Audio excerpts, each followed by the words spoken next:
Dis-moi, il paraît que tu as volé 10 000 francs à ta grand-mère. Elle m'avait invité, c'était le jour de son anniversaire. Et puis alors, comme elle est vieille, elle mange pas beaucoup. Et puis elle garde tout son argent, elle en aurait pas eu besoin, elle allait bientôt mourir. Alors, comme je connaissais sa planque, j'étais lui faucher des ronds, quoi. Je savais bien qu'elle s'en apercevrait pas. La preuve, c'est qu'elle s'en est pas aperçue.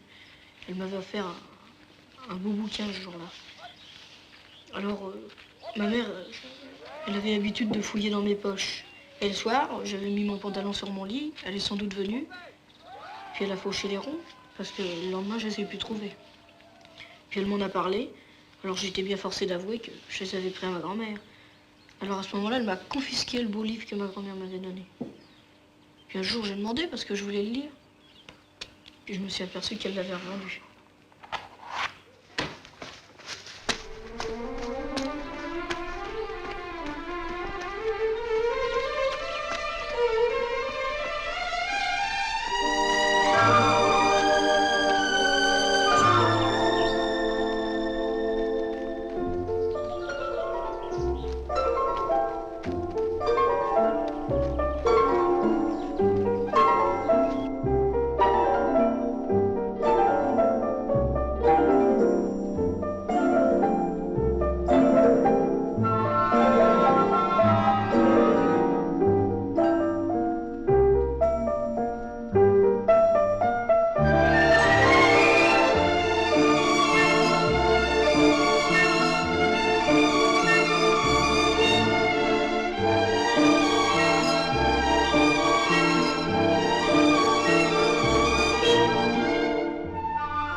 Si votre copie se présente la première, c'est que j'ai décidé aujourd'hui de donner les résultats dans l'ordre inverse du mérite.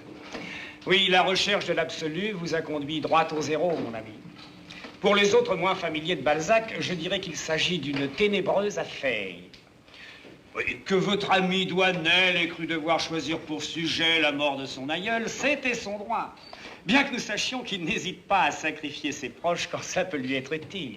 C'est pas vrai, monsieur, j'ai pas copié. Ah, qu'on en juge. Soudain, le moribond se dressa sur son lit et jeta sur ses enfants pleins de terreur un regard foudroyant. Les cheveux qui lui garnissaient le crâne se dressèrent, ses sourcils se relevaient. Son visage s'anima comme si le feu s'y était mis, ce qui le rendit sublime. Il leva un poing crispé par la rage et cria d'une voix de tonnerre le fameux mot d'Archimède, « Eureka, j'ai trouvé !» Eh bien, moi aussi, j'ai trouvé, Douanel. Vous êtes un abominable plagiaire. C'est pas vrai, monsieur. Allez immédiatement porter votre copie à monsieur le directeur. Tenez, Colomel, accompagnez-le. Et dites-lui que je ne veux plus vous voir d'ici la fin du trimestre.